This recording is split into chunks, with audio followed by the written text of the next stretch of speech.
ओम अज्ञानतिमिरन्धस्य ज्ञानाञ्जनशलाखया चक्षुरुन्मिलितं येन तस्मै श्रीगुरुवे नमः। नमो ओम विष्णुपदाय कृष्णप्रेष्ठाय भूतले श्रीमते भक्तिवेदांत स्वामिनिति नामिने। नमस्ते सरस्वती देवे गौरवाणी प्रचारिणे निर्विशेष शून्यवादी पाश्चात्य देशतारिणे। जय श्री कृष्ण चैतन्य प्रभु नित्यानंद श्री अद्वैत गदाधर श्रीवासदि गौर भक्तवृंद। हरे कृष्णा कृष्ण कृष्णा हरे हरे, हरे राम राम राम हरे हरे। हरे कृष्णा। तो हम पिछली कुछ कथाओं से देख रहे हैं भगवान ऋषभ देव की बड़ी दिव्य महत्वपूर्ण शिक्षाएं, और अब वो बताते हैं कि जो उन्होंने शिक्षा प्रदान की है, अगर कोई व्यक्ति उनका पालन करता है तो हृदय की ग्रंथि न केवल ढीली हो जाएगी, ये हृदय की ग्रंथि छिंदती पूर्ण रूप से कट जाएगी। हमारे ये जो कर्म के बंधन है जिसके द्वारा हम इस संसार में फंसे हुए हैं, ये ग्रंथि जड़ से निकल जाएगी। और उसका मतलब क्या होगा? हम ये जो लिंगम है, ये जो शरीर है जिससे हम इतने आसक्त हैं, जिसके कारण ये सांसारिक बंधन है, इससे हमें मुक्ति मिल जाएगी। तो बड़ा सुंदर श्लोक है जिसमें वो कह रहे हैं कर्म आशयम। ये जो कर्म की आशा है, हमारी हृदय ग्रंथि किससे बनती है, उसका बीज क्या है?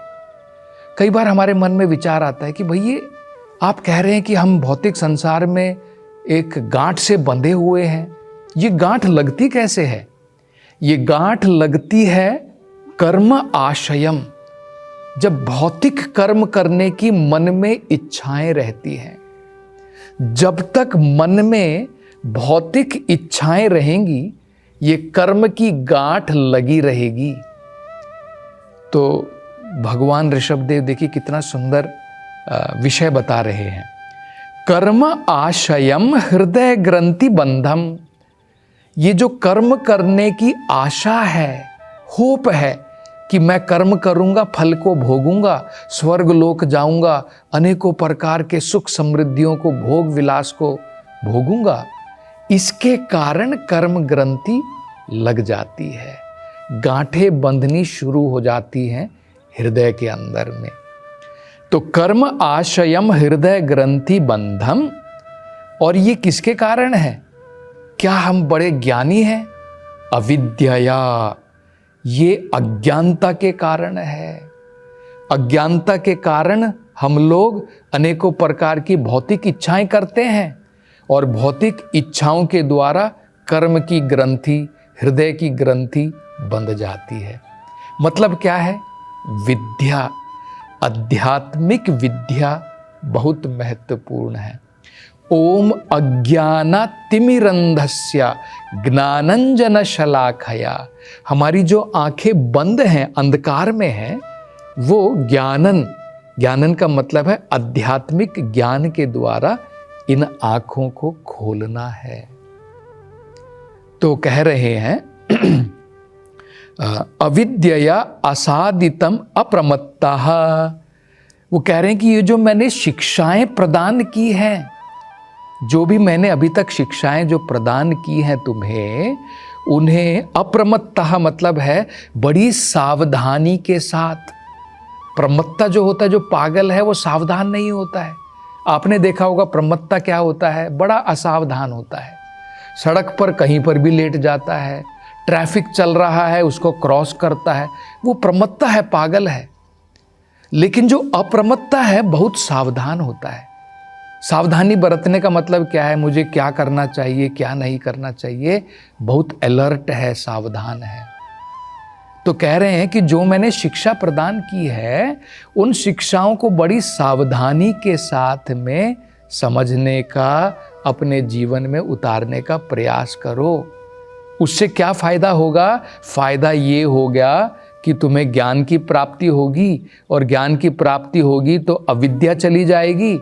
अविद्या चली जाएगी तो ये मन के अंदर में जो भौतिक कर्म करने की इच्छा है वो भी चली जाएगी, और वो चली गई तो हृदय की जो ग्रंथि थी वो कहाँ से रहेगी, वो भी चली जाएगी। मतलब पूर्ण रूप से हमारा भौतिक बंधन से हम मुक्त हो जाएंगे। तो आगे वो कह रहे हैं अनेन योगेन यथा उपदेशम, यथा उपदेशम, जैसे मैंने तुम्हें ये उपदेश दिए हैं बड़ी सावधानी के साथ में इनका पालन करो। सम्यक व्यपोहा, पूर्ण रूप से ये जो बंधन था कैसे दूर होगा? थोड़ा बहुत नहीं, हमारी गांठ बस थोड़ी ढीली हो गई लेकिन फिर भी संसार में बंधे हुए हैं, ऐसा नहीं है। सम्यक का मतलब होता है कंप्लीटली, पूर्ण रूप से। व्यपोहा का मतलब हम इन सब चीजों से दूर हो जाएंगे, मुक्त हो जाएंगे। उपरमेत योगात, और अंत में वो बता रहे हैं कि हमें जिस योग के द्वारा हम इस हृदय ग्रंथि को दूर करते हैं, कैसे करते हैं? ब्रह्म जिज्ञासा के द्वारा। उन्होंने बताया था ना, बिना ब्रह्म जिज्ञासा के जब तक हम जिज्ञासा नहीं करेंगे तब तक हम भगवान की आध्यात्मिक प्रगति, अपनी आध्यात्मिक रास्ते की तरफ नहीं चल पाते हैं, जब तक हम केवल भौतिक जिज्ञासा में लगे रहते हैं। तो मतलब ये जो ज्ञान का मार्ग है जो हम शुरू में लेते हैं, उसे भी हमें त्यागना पड़ेगा, क्योंकि ये भी एक प्रकार का भौतिक कार्यक्रम मात्र है। जब हम पूर्ण रूप से मुक्त हो जाते हैं, केवल हमारे साथ में भक्ति रहती है। ज्ञान, योग, ये सब मार्ग है भगवान तक पहुंचने के। अंत में जब हम पूर्ण रूप से मुक्त हो जाते हैं, शुद्ध इंद्रियों के साथ में भगवान की प्रेम युक्त सेवा में लग जाते हैं। मतलब भक्ति को छोड़ करके बाकी जितने भी मार्ग हैं उनको भी छोड़ना है। ये यहाँ पर ऋषभदेव जी कह रहे हैं। देखिए क्या कह रहे हैं, वो कह रहे हैं उपरमेता योगात। उपरमेता मतलब उसमें भी रमण नहीं करना है, उससे भी आसक्त नहीं रहना है। जो तुमने ज्ञान का मार्ग लिया था, योग का मार्ग लिया था, ये भगवत प्राप्ति के बाद में उनका कोई फायदा नहीं है। वो केवल भगवत प्राप्ति के लिए एक साधन है। बाद में इन साधन के द्वारा जब हम लिबरेट हो जाते हैं, मुक्त हो जाते हैं, तो हमें क्या करना है? ब्रह्मन स्तर पर पहुंचने के बाद में क्या करना है? मद भक्ति लभते पराम। ये तो भगवत गीता में भगवान ने स्वयं बताया है। भगवान क्या बताते हैं? देखिए भगवत गीता में, भगवत गीता में बताते हैं कि जब हम ब्रह्मण की प्राप्ति कर लेते हैं, ब्रह्म भूता प्रसन्नात्मा, जब हम ब्रह्मण के स्तर पर आ जाते हैं तो हम पूर्ण रूप से प्रसन्न हो जाते हैं, प्रसन्न आत्मा। और क्या होता है? न सोचती न कांक्षती। उस समय में व्यक्ति किसी भी चीज के बारे में विलाप नहीं करता है। सोचती न कांक्षती, न उसकी कोई भौतिक इच्छा रह जाती है। सम सर्वेषु भूतेषु, सभी जीवों को समान दृष्टि से देखता है। मद भक्ति लभते पराम, और मेरी भक्ति की प्राप्ति करता है। ये बहुत महत्वपूर्ण है। ऐसा नहीं है कि जब हम ब्रह्मन स्तर पर आ गए तो भगवान की भक्ति भी छोड़ दी। कई बार लोग ऐसा सोचते हैं, ये ज्ञानी लोग ऐसा सोचते हैं, जब हमें ब्रह्मन की प्राप्ति हो जाती है तब हम सारे के सारे मार्ग छोड़ देते हैं। भक्ति मार्ग नहीं है, भक्ति मार्ग भी है और लक्ष्य भी है। बाकी जो है ज्ञान है, योग है, ये सब मार्ग है लक्ष्य तक पहुंचने के लिए। तो केवल भगवत गीता में मात्र ऐसा नहीं बताया है, आप देखेंगे भागवतम में भी ये बताया है। आप उदाहरण के तौर पर देखिए, भागवत में दो बड़े सुंदर उदाहरण हैं जिसके द्वारा हम ये समझ सकते हैं। 4 कुमार थे, हमें पता है ब्रह्मा जी के 4 पुत्र हैं, सनक, सनातन।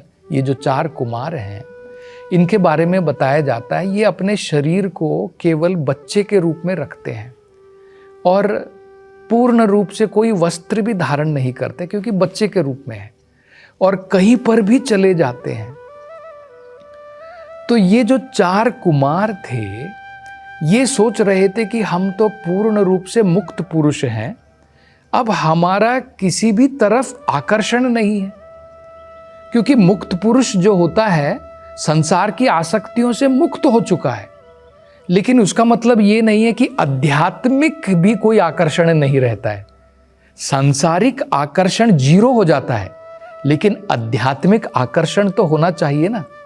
उधर भी आकर्षण नहीं रहेगा तो दोबारा सांसारिक आकर्षणों में फंस जाएंगे। ये हमें पता होना चाहिए। गांठ कहीं तो लगानी है ना। संसार में गांठ बांध करके बैठोगे तो हम लोग अनेकों दुख भोगेंगे। यही गांठ हमें भगवत प्रीति में लगानी है, भगवत भक्ति में लगानी है। तो ये हमको समझना है। अब ये सोच रहे थे कि हम तो पूर्ण रूप से मुक्त पुरुष है, हमारी तो किसी भी चीज के प्रति कोई आसक्ति नहीं है। लेकिन एक दिन जब ये विचरण करते हुए वैकुंठ लोक की तरफ से जा रहे थे, तो इन्होंने भगवान के चरण कमलों के ऊपर चढ़ाई हुई जो तुलसी है चंदन के साथ में, उसकी महक की तरफ ये आकर्षित हो गए और ये सोच रहे हैं कि भाई हमारा मन तो किसी भी तरफ आकर्षित नहीं होता है। मतलब क्या है? ये भौतिक आकर्षण नहीं है, ये आध्यात्मिक आकर्षण है। भौतिक आकर्षण से छुटकारा मिल गया, इसका मतलब ये नहीं कि यही हमारा पूर्ण लक्ष्य है। सरल है समझना। देखिए, आपको बीमारी से छुटकारा मिल गया, क्या वही सब कुछ है? बीमारी से छुटकारा मिलने के बाद में सकारात्मक पॉजिटिव कर्मों में लगना है ना। ये नहीं कि बस मैं बीमारी से मेरा छुटकारा, आज मेरे को सरदर्द नहीं है और मैं नाच रहा हूं। कितने दिन तक नाचोगे? बीमारी दूर हो गई तो इसी प्रकार से मुक्ति संसार की आसक्तियों से मिल गई, वो सब कुछ नहीं है। उसमें जो ब्रह्मानंद मिलेगा, कितने दिन ब्रह्मानंद में डूबे रहोगे? अगर हमारा मन भगवान की भक्ति में, उस प्रकार के आध्यात्मिक क्रियाओं में नहीं लगेगा, दोबारा भौतिक क्रियाओं में आ जाओगे। तो ये हमको समझना है। तो इसलिए हम देखते हैं ये 4 कुमार बाद में भगवान की भक्ति की तरफ आकर्षित हुए। दूसरा उदाहरण हम देख सकते हैं, भागवतम में ही ये उदाहरण दिया है। शुकदेव गोस्वामी मुक्त पुरुष थे जन्म से, मां के गर्भ में रहे महीनों महीने। बाद में मां के गर्भ से निकलने के बाद में तुरंत वो जो है जंगल की तरफ चल दिए, क्योंकि भौतिक कोई आसक्ति नहीं है। वेद व्यास जी उनके पीछे भाग रहे हैं कि बेटा, हे पुत्र, पुत्र एति, कहां जा रहे हो तुम?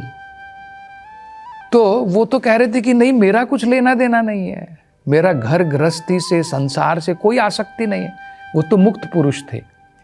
लेकिन ऐसे मुक्त पुरुष ने भी भागवत कथा सुनी। मुक्त पुरुष है, फिर क्यों आसक्ति आ गई? क्योंकि भागवत भगवान की जो कथाएं हैं वो कोई भौतिक चीजें नहीं है। मुक्त पुरुष भी भगवान की भक्ति की तरफ आकर्षित होता है। असल में देखा जाए तो मुक्त पुरुष ही भगवान की भक्ति की तरफ आकर्षित होता है। हम तो बद्ध जीव है, हमारा कहां आकर्षण होता है? तो ये एक बड़ा सुंदर श्लोक भी है। देखिए, पहले तो ये सोच रहे थे कि मैं आत्मा राम हूं, लेकिन आत्मा राम भी भगवान की भक्ति करता है। ये वेदों के अंदर में है। ये प्रश्न पूछा गया था कि परीक्षित महाराज पूछ रहे थे कि आप तो आत्मा राम थे शुकदेव जी, फिर आप भगवान की भक्ति में कैसे लगे? तो वो कहते हैं कि यही है, आत्मा रामश्च मुनयो निर्ग्रंथि अपि उरुक्रमा, कि आत्मा राम भी व्यक्ति रहे कि मैं बस इस भौतिक संसार से पूर्ण रूप से मुझे छुटकारा मिल गया है, मैं आत्मा राम हूं, मैं केवल आत्मा में रमण करता हूं। आत्मा रामश्च मुनयो, और वो मुनि भी क्यों ना हो, महान विचारक भी क्यों ना हो, आत्मा रामश्च मुनयो निर्ग्रंथि, और उसकी कोई ग्रंथि नहीं है संसार से, मुक्त पुरुष है। निर्ग्रंथि अपि उरुक्रमा, लेकिन वो भी भगवान उरुक्रमा, भगवान कृष्ण का एक नाम उरुक्रमा है। निर्ग्रंथि अपि उरुक्रमा कुर्वन्ति भक्तिम अहेतुकिम, वो भी भगवान की अहेतु की भक्ति में लग जाता है। क्यों लग जाता है? इत्थम भूत गुणे हरि ही, क्योंकि भगवान विष्णु में, हरि में ऐसे अद्भुत गुण हैं। उन गुणों के द्वारा ऐसा व्यक्ति जो मुक्त पुरुष हो चुका है वो भी भगवान की भक्ति में लग जाता है। तब प्रश्न उठेगा कि भाई ठीक है, ये ब्राह्मण मुक्त पुरुष में कैसे बन जाऊं? आप कह रहे हैं कि मुक्त पुरुष भी भगवान की भक्ति में लग जाता है, तो मुक्ति में कैसे जो है अपने प्राप्त करूं जीवन के अंदर में? वो भी भगवान भगवद गीता में बताते हैं। माम चयो अव्यविचारेण भक्ति योगेन सेवते सगुणान सम्मयते तान ब्रह्मा भूयाय कल्पते। जो व्यक्ति मेरी अव्यविचारेण, एक पॉइंटेड, मतलब बिना कहीं पर इधर उधर भटके हुए, बिना भटके हुए जो मेरी एकाग्र रूप से भक्ति में लगता है, सगुणान सम्मयते तान ब्रह्म भूयाय कल्पते, वो 3 गुणों के छुटकारों से, 3 गुणों के प्रभाव से उसको छुटकारा मिल जाता है। ब्रह्मा भूयाय कल्पते, वो ब्राह्मण के स्तर पर आ जाता है।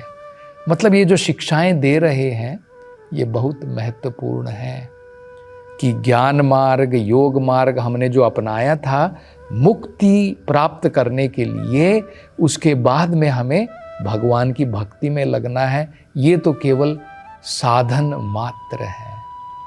और आगे और क्या महत्वपूर्ण शिक्षाएं देंगे उनकी चर्चा हम अगली कथा में करेंगे। हरे कृष्ण।